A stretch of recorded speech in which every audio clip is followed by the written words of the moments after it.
We should start. Shruti, Smriti, Purananam, Alayam, Karunalayam, Namami, Bhagavatpada, Shankaram, Loka Shankaram, Yo Nityam, Achyuta Padambuja, Yugma Rukma, Vyamodhatas, Adhikarani, Trinani Mene, Asmat, Gurod, Bhagavatosya, Bhulika Sindhoho, Ramanujasya Charanau Sharanam Prapathe. Ramanuja దయాపాత్రం జ్ఞాన వైభాగ్య భూషణం శ్రీమద్ వెంకటనాథార్యం వందే వేదాంత దేశికం శ్రీకృష్ణ చైతన్య ప్రభు నిత్యానంద శ్రీ అద్వైత గదాధార శ్రీవాసాది గౌర భక్త వృంద Hare Krishna Krishna Krishna Hare Hare Hare Ram Ram Ram Hare Hare. Okay, very good. So now, who can sing me this thing? Ramaya Ramabhadraya Rama Raksha Stotram. Who will sing? Anyone can sing? Try.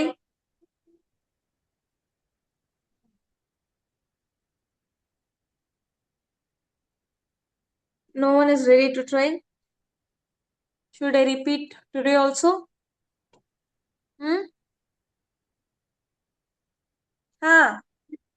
What happened? Satvik, Vaishnavi, Abhignya. Anyone wants to try?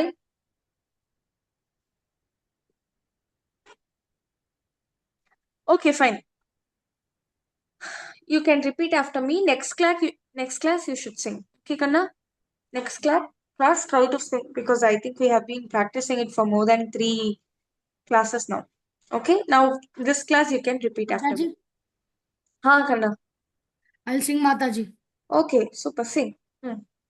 रामाय रामभद्राय रामचन्द्राय वेदसे रघुनन्दनाय नाथाय श्रीपताय पते रघुनाथाय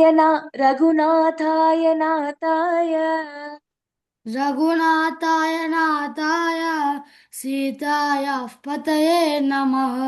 Very good. Shri Ram Ram Raghunandan Ram Ram Shri Ram Ram Ram. Okay, fine.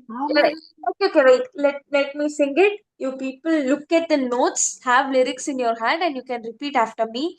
Next class, you can try and sing. Okay? Okay. You can repeat now.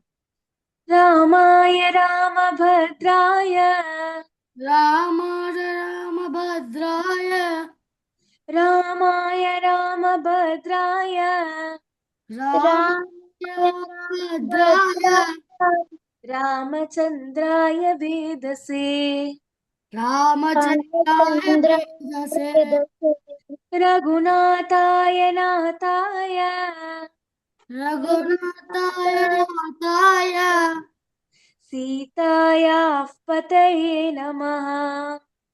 सीताय पतये नमः. श्रीराम राम रघुनन्दन राम राम श्रीराम रघुनंदन राम राम.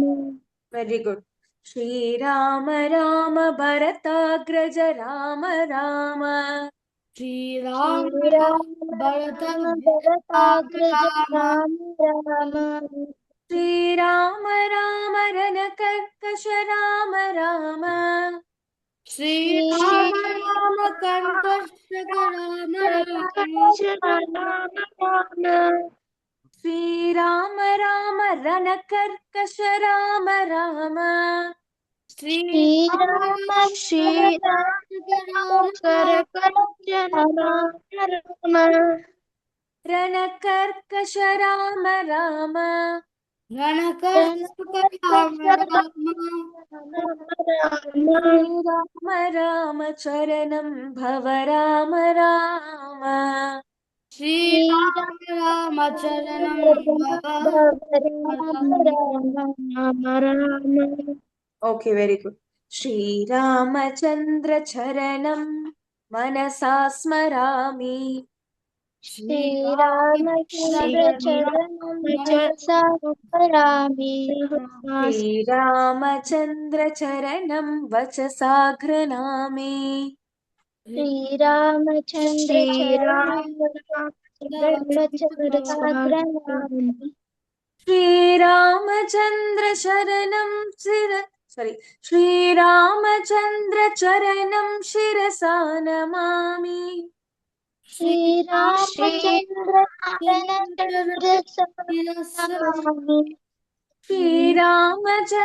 चरणं शिरसा नमामि श्रीरामचन्द्रचरणं शिरसा नमामि श्रीरामचन्द्रचरणं शरणं प्रपद्ये श्रीरामचन्द्र चरणं शरणं प्रपद्ये Okay, try to sing along with me. Ramaya Ramabhadraya Ramachandraya Vedase Raghunataya Nataya Sitaya Pataye Namah Shri Rama Rama Raghunandana Rama Rama Shri Rama Rama Bharatagraja Rama Rama Shri Rama Rama Ranakarkasha Rama Rama Shri Rama Rama Sharanam Bhava Rama Rama Shri Ramachandra Charanam Manasa Smarami Shri Ramachandra Charanam Shira Vachasagranami Shri Ramachandra Charanam Shirasa Namami Shri Ramachandra Charanam Sharanam Prapadye. Okay, great. Next class, I'm expecting all of you to sing the song once. Okay, small song only, no? It is we have been practicing for 3 floor classes. So practice and come. Next class you can sing. I thought I'll teach you a new bhajan today, but because you have not completed this already, the last one itself, we will start new bhajan from the new year. Because first you complete this, learn this, then we'll start from the new year. Okay. Let's go to the story today. I'll quickly, we'll continue the Ramayana and we'll close the class early today. Right? Okay. So, what did we discuss? What happened to Mataji, Virada? Huh. Rama killed one Rakshas named Virata, first Rakshasa who killed Rama. First Rakshas who is killed by Rama. Huh. After, see, when Rama was taken by Vishwamitra, right? Vishwamitra took Rama and Lakshmana with him to, control and punish those Rakshasas who were, causing. Huh. Who was the first Rakshasa or Rakshasi killed by Rama? No? Tataka. Very good, excellent. Tataka was the first Rakshasi killed by Rama. Similarly, who was the first Rakshasi killed by Krishna? Putana. We'll come to that story later, okay? She comes to give Krishna poisonous milk. At that time, Krishna was a little baby feeding from his mother. She was called Putana. So, okay, we'll come to that in the Krishna Avataram. Now we are looking at the Rama Avataram, right? So, the first Rakshasi who was killed by Rama was Tataka. Tataka had two sons. What are their names? Maricha and Hmm. ma'am, I Subahu. don't know the yeah. Subahu and Maricha. Subahu and Maricha were the two sons of the Rakshasi Tataka. So, did Rama kill both Subahu and Maricha? No, he killed only the Subhava and left Maricha. Maricha ran away, right? So Maricha will again come into the story, again come into the picture later point of view. We'll see. But okay, Subahu and Maricha were killed. Now, when Rama, Sita, and Lakshmana they are, continuing their journey into the forest, they see, this Rakshas called Virada. This Rakshas kidnaps Sita and then he leaves Sita and he kidnaps both Rama and Lakshmana. So sometimes, Maya plays these games. Maya Devi, right? Maya Devi acts in the service of Krishna and she, confuses you a little bit. So similarly, in that Maya, he initially kidnapped Sita, but then he left Sita and then he kidnapped Rama and Lakshmana. So if someone is kidnapping Rama and Lakshmana, will they leave? They both are warriors and such strong fighters, aren't they? So they chopped off his hands while he was trying to carry them both, and Virada was killed. Now, before Rama, Lakshmana, and Sita came across Virada, they met a lot of rishis in the forest. How did those rishis look? They like very thin and not eaten well and facing some problems. Yeah, they look very weak, very thin, as if they have not eaten in a long time. They were not healthy. What is the reason? Because this Rakshasa are troubling them, so they are looting the food which is there with the rishis and consuming it. Correct. So a lot of Rakshasas were roaming in these forests where the rishis have their hermitages and their ashrams, and they were not allowing these rishis to conduct their yajnas. See, the duty of a police officer is to protect the people. A duty of the army soldier is to stand at the border and fight with the terrorists and protect the people. The duty of a doctor is to treat the people. Similarly, the duty of these rishis are to do yajnas and carry the knowledge of the Vedas and all the Upanishads to the generations ahead. So they conduct a lot of yajnas for these, and these are for the well-being of everyone who are living in the world, right? So for everyone, they do this for the well-being of everyone. So that is the duty of the rishis, right? Similar to how a duty of doctor is to treat his or her patient, the duty of rishis is to practice this Vedas and conduct the yajnas and do all these things. So only if they do these duties properly, they'll be able to live their life peacefully, have nice food, and stay healthy and stay good. But there were so many Rakshasas in the forest, they were not allowing them to do their daily duties properly. They were disturbing those rishis a lot, and because of that, because they have lost the power of their tapas, right, which comes from chanting the Vedas and doing yajnas. So because they have lost the power of their tapas, they became very weak, and they as if someone who has not eaten for days and months. So they became very weak and they were in a very bad position. So what did they request Rama? What did those rishis request Rama? To kill the Rakshas and make free from there. Huh. From To punish those Rakshasas and kill those Rakshasas so that the negative energies are destroyed, and these rishis, so that these people are able to do their good deeds of practicing their Vedams and conducting yajnas for the well being of all the people in the world. Right. So now Rama said, yes, I yeah, will do it. Right. What did Rama say? he told Mm. I will kill the Rakshasas. Huh.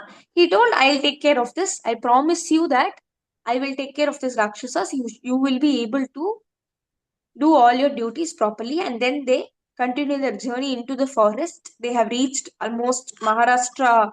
Uh, they started from which state? Ayodhya is in Uttar Pradesh. Uttar Pradesh. Then they came to Maharashtra. Chitrakuta. Chitrakuta, where Bharata came to meet Rama. That was in Chitrakuta, right? That is also somewhere in Uttar Pradesh area.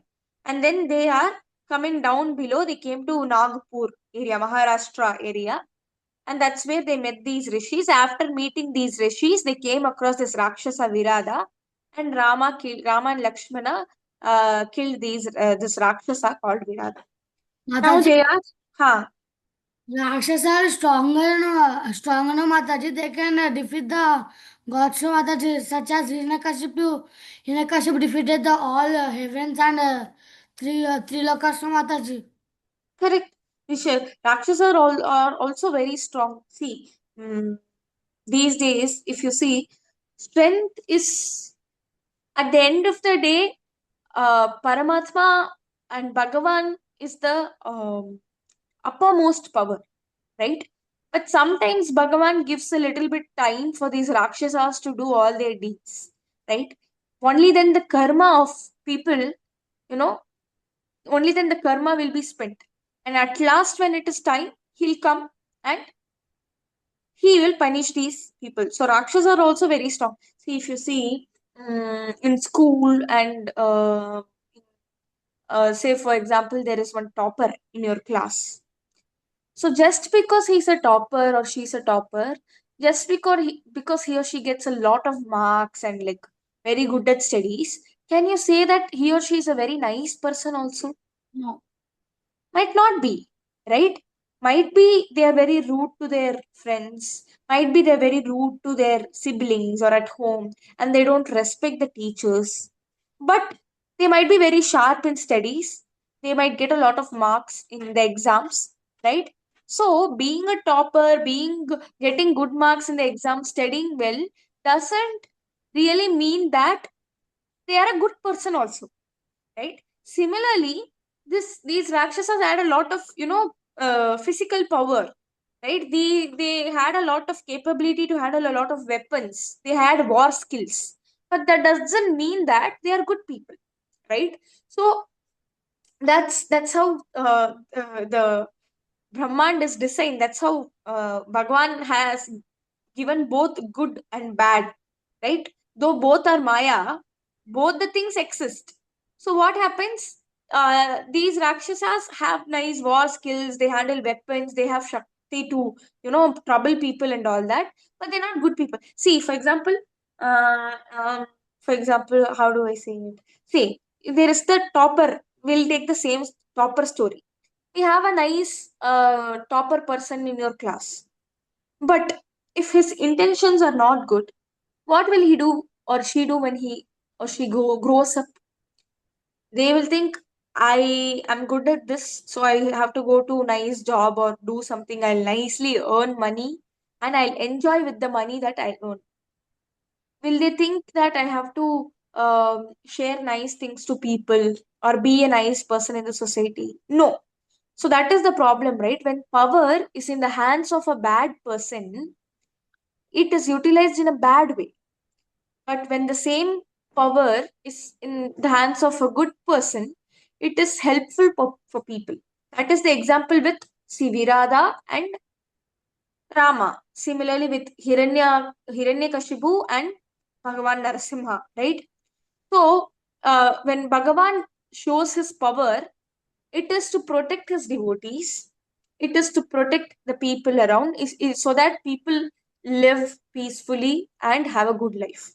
But when the same power is with a bad person, he utilizes that just to make himself happier or make herself happier, and they don't care about the other people. They use that power to trouble others. So that's the reason why power should always be in the good hands, right? If there's a good king, he rules well, he takes care of his people, he ensures the people in his kingdom are safe, they have good amount of food, if agriculture is happening properly.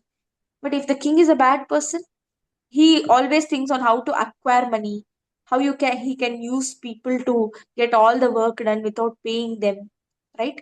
So power should always be in good hands. That's what Sanatana Dharma recommends, right? So now, Virada is killed. Rama, Sita, and Lakshmana, they proceed further in their journey into the forest. It's been quite some time, and Sita looks at Rama, and Sita says a story, right? She says, Rama, I don't know why I feel uh, you have become like the rishis, like very patient and very calm and all that. But Rama is a kshatriya, right? He is a king, so he should behave like a king. But maybe because he has stayed in the forest for so long now and interacted with all rishis and all that. See, when if you notice, right, whenever you become close to someone in your class, your friend, or whoever, you might not notice, but without your, voluntary action, you start behaving like them. Say, for example, they're using a word very frequently. Say your friend says, acha, acha, after every line. If you spend a lot of time with them, you won't realize, but suddenly you will also start saying, okay, acha. So you'll start, picking up qualities from them, right? It happens a lot. Even Srimad Bhagavatam says that when you're so deeply in love with Bhagavan, when you're so deeply in love with Krishna, you acquire qualities like Krishna, right? There was one person in Krishna's court, Krishna's Dwaraka. His name was Uddhava. We'll see this in the Mahabharatam story. He used to be so close to Krishna. He used to have so much devotion for Krishna that he started looking like Krishna at one point of view. If they both are coming from a long distance, people will not be able to recognize which is Krishna and which is Uddhava. So such a similarity was there, right? And if you remember when we discussed the story of Namadeva, Namadeva was such a close friend to Panduranga that at a point he started looking like Panduranga. Did you see or not? So sometimes our company is very important. That's why you should always be in a good company with good friends who have good qualities, right? So Sita says to Rama, Rama, you have been in forest for so long and you have always interacted with rishis for the past few months, for few days. You have started, you have been so calm and all that. You have almost forgotten that you're a Kshatriya. Why is Sita saying this? Sita is reminding Rama that Rama, you gave a promise to the rishis that you'll kill all the Rakshasas, right? And you will set them free from all the trouble that they are facing from these Rakshasas. And you have not started to do that job yet. You have killed only Virata. You have to kill all the Rakshasas. So, don't you remember the promise? Have you started becoming like a rishi, very calm and patient and all that? So, Sita is reminding Rama that you are a Kshatriya. You have promises to be fulfilled. So, Sita is nicely saying this to Rama, and Rama says that a promise that I have given is more important to me than you, Sita, and than myself for me. So Rama says, I'll definitely fulfill that promise. I'll kill those Rakshasas for sure and free these rishis from all the trouble. Right? Now, Rama, Sita, and Lakshmana, they visit a lot of rishis, a lot of hermitages, right? A lot of ashramas. So they visit one ashrama which is of the Atri Maharishi. So there was one Maharishi called as Atriya, and his wife's name was Anusuya, right? So Rama, Sita, and Lakshmana they visit the ashrama of Atriya Maharishi, and then this Atriya Maharishi and Anusuya they have three sons.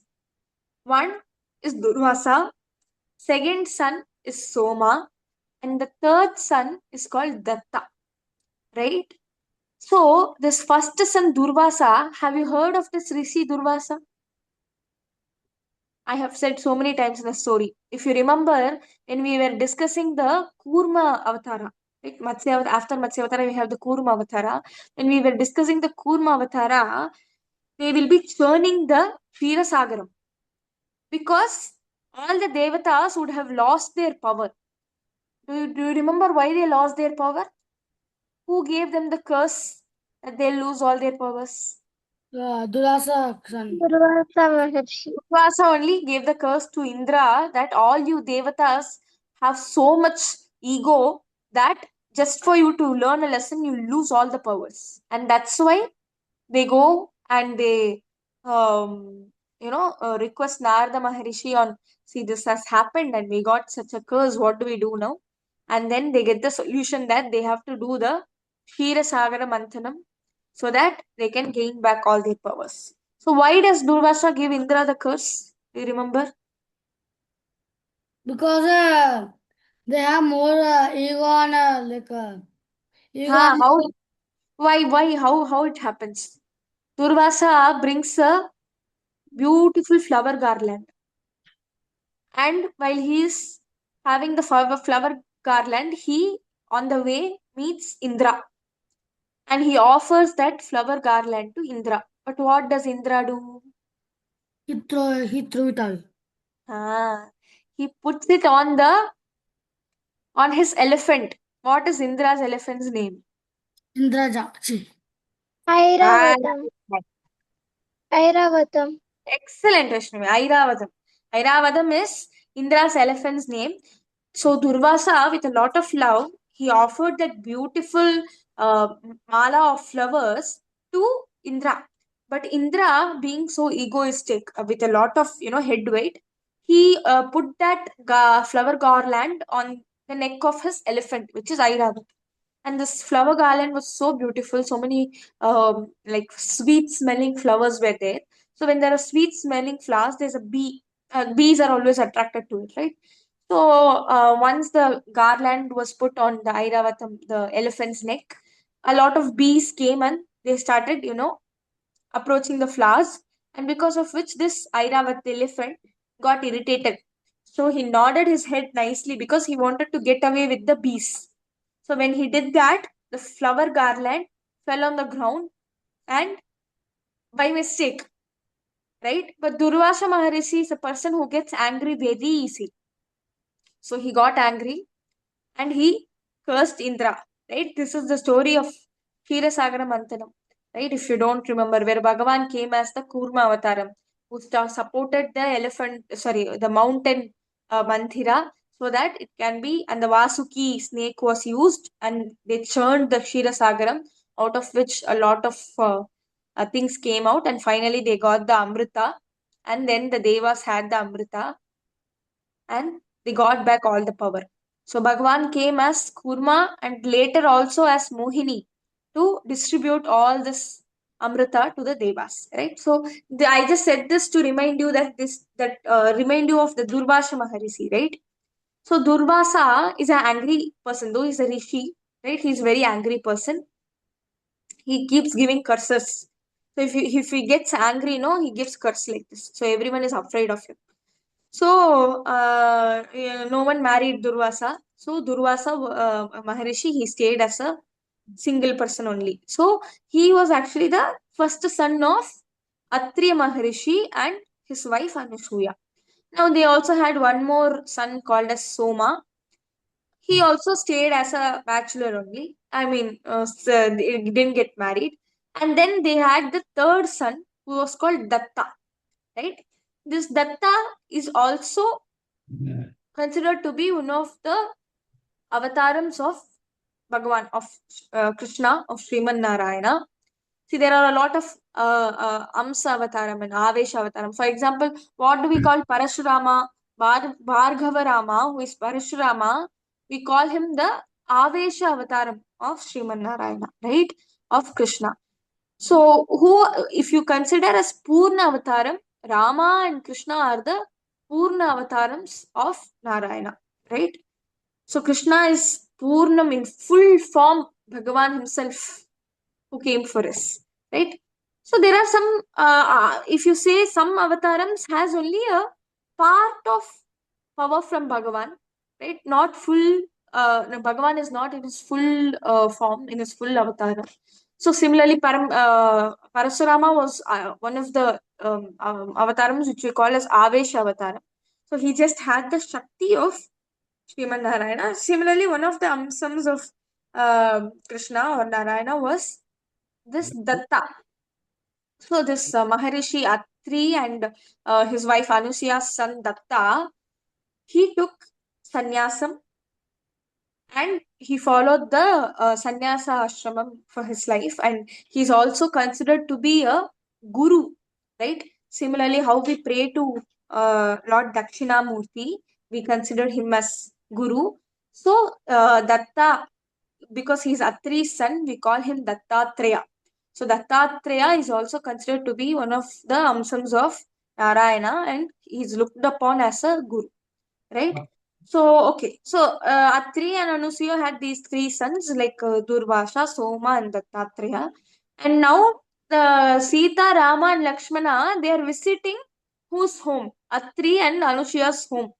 So, they are casually visiting because they came across their home while traveling through the forest. And they did all the pranams. They bowed down to the Rishi and his wife. And Anusuya, once she looks at Sita, she's very happy because see, they though she had three sons, none of them got married. One became sannyasi, and the other two stayed unmarried. So when she saw Sita, she felt as if Rama is her own son and Sita is her daughter-in-law. So she very lovingly, with a lot of love, calls Sita, and she gives a lot of jewels to Sita, saying that I see you like my daughter-in-law, so I want to gift these to you. And she very caringly takes care of Sita when they visited the Atri and Anusuya's ashram. So now they proceed further into the forest, and as I said, Sita reminds Rama that Rama, you have made a promise to the rishis that you have to kill the Rakshasas. So Sita is thus reminding Rama, and Rama says, "Don't worry, I will never forget it. My promise is more valuable than my life in itself. So I'll definitely fulfill the promise."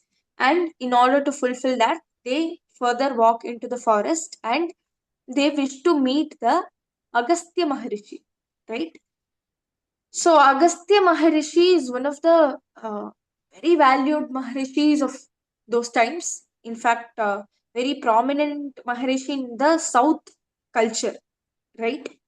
So it is considered that they usually tell the story of Agastya Maharishi that at one point of time when Bhagavan Shiv and Lord Shiv and Parvati was in Kailasha, they felt that the northern part of India, right, is getting too much populated. See, what happens is if a part of the city is nicely, weather is very good, not very cold, not very warm, nicely there's a lake or a river nearby, everything is easily available, everyone would like to settle there, right? For these days a lot of people are getting settled in the cities, but the villages are getting empty. So if there is no proper distribution of the population, right, and land mass, it will cause a lot of natural calamities, right? Cities are very polluted because of too many vehicles, because everyone are moving towards the city, right? So similarly, in those days, it seems everyone mostly were living in the northern parts of India. So what Lord Shiva said, Lord Shiva called Agastya Maharishi and he said, "You please move towards the south with some people and you start the civilization there, right? So that the population is equally distributed." So it is said that Agastya Maharishi, on Lord Shiva's instructions, moved to the southern part of India, right? So, yeah, so Agastya Maharishi is very much celebrated in the southern culture. So now Rama wishes to meet this Agastya Maharishi. So when Agastya Maharishi comes into the story in Ramayana, there is story of two Rakshasas, right?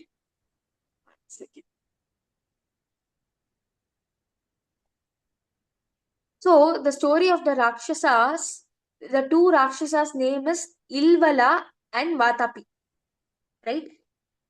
Ilvala and Vatapi. It's a very nice, interesting story, I'll tell you. So what these people used to do is they used to consume the flesh of the rishis, these two Rakshasas.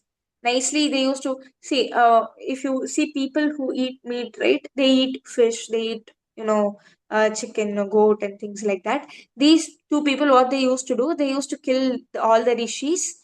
One second.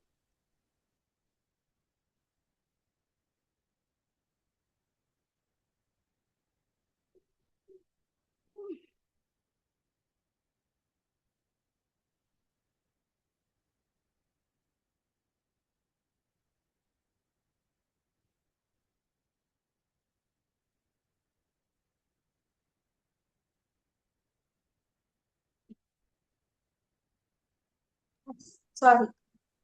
So these Ilvala and Vatapi, right? they used to kill all the rishis and they used to consume the flesh, the meat of rishis. How they used to do this, this Vatapi, he had some magical powers. This Rakshasa called as Vatapi, he had some magical powers. So he used to convert himself into some meat, into some bowl of flesh. So he converts himself into a bowl of flesh. So then, if some rishi comes by, so it seems in those days, even the rishis and people also used to consume meat, right? So what happens? This Ilvala, he offers the bowl of flesh as a food to all the rishis whoever is passing by the forest. So if you are living in the forest and in those cases it's very difficult to find food, right? You have to go and hunt and find food, or you have to go pluck fruits and things from the trees and you have to find the food. So if someone is offering nice meat, people, the rishis used to fall for it and they used to accept it. So the bowl of meat was offered by Ilvala, the Rakshasa called Ilvala. He used to be dressed up nicely and he used to offer a bowl of meat. So these rishis, they used to consume the meat.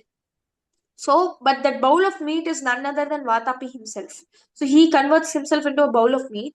So these rishis, once they consume the meat, once the meat goes into the tummy, this Vatapi again regains his original form and he tears apart their stomach and comes out. So once he tears apart the stomach and comes out, obviously that person will be dead. The body is torn. So once he tears apart the stomach and he comes out, the Rishi's body is torn and the Rishi will be dead. And then these both people, Ilvala and Vatapi, they both sit together and they consume the meat of those Rishis. Right? They used to do this. So see, such Rakshasas have existed in the past. Right? So they also tried to play do this cheating with Agastya Maharishi. But Agastya Maharishi was very intelligent, right? So when the Ilvala came to Agastya Maharishi and he offered this bowl of meat, which was none other than Vatapi. So Agastya Maharishi took it, but because he's very intelligent, he has the tapas, right? So he understood that something is wrong. And he looked at the bowl and he said, "This is human meat, and there is something wrong in this." So he understood that these people are trying to play game with me. So he caught them red-handed and he punished those Rakshasas, Ilvala and Vatapi. And from that day, Agastya Maharishi had laid out a rule that for all the rishis and the saints and the brahmanas, you should not consume any kind of meat. Because these kind of things, if it happens to rishis and brahmanas and all those people, all the knowledge will be lost, right?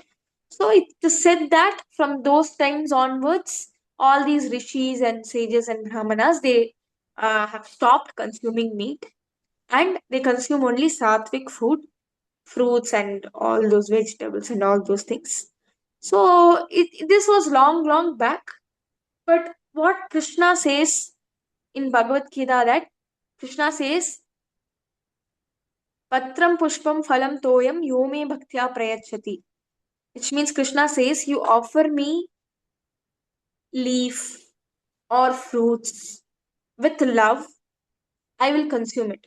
Patram, leaf, pushpam, flower, phalam, fruits, toyam, water. If you offer, yome bhaktya prayachati. With a lot of love, if you offer this, I consume it happily. I take it happily. I accept it happily. So says Krishna. So, because Krishna says that way, so Krishna doesn't say that, see, what and all he says, Patram Pushpam Phalam Toyam. Leaf, flower, fruit, and water. Does he say meat? No, he doesn't say. So, what you can offer Krishna? Krishna says, you offer me leaves or fruits or flowers or water with bhakti, with a lot of love, I accept it happily. So, these are the things you have to offer Krishna. And when it comes to us eating or consuming, can we eat something that we have not offered to Krishna? We should always consume that food which is offered to him in Naivedya, which is offered to him in Bhoga, right? So you nicely cook at home with a lot of love, thinking that I'm cooking for Krishna, and you offer it to Krishna. And then once Krishna has it, once the Naivedyam is done, you eat that prasadam happily, right? So when you can't offer meat to Krishna, is it good to consume it? No. So there are a lot of people who do, but Sanatana Dharma doesn't force anyone to stop eating meat, but it says that there are different kinds of qualities: sattvic qualities, rajasic qualities, and tamasic qualities. Tamasic quality means generally ignorance, right? See, some people, if you see, your children are so good, you are trying to attend classes every week, you're learning bhajans, you're practicing it. But do all the children do this? No. If they get some time, they'll think, okay, which movie should I watch? Okay, which game should I play? See, watching a movie and playing a game is not a bad thing, but there should also be some time allocated to make yourself better, to learn something, to immerse yourself in bhakti. Because, see, the ultimate goal of a human, um, generation, or the janma, is to get liberated, is to have moksham, is to have place in his lotus feet, right? So that is not going to happen unless and until you take his name, right? Unless and until you're taking Bhagavan's name, that's not going to happen. So you have to do your daily duties. You have to eat, sleep, go to school, read. But apart from that, when you have a little time, you can allocate that in bhakti, in spending time thinking of Krishna, right? It's going to make you better.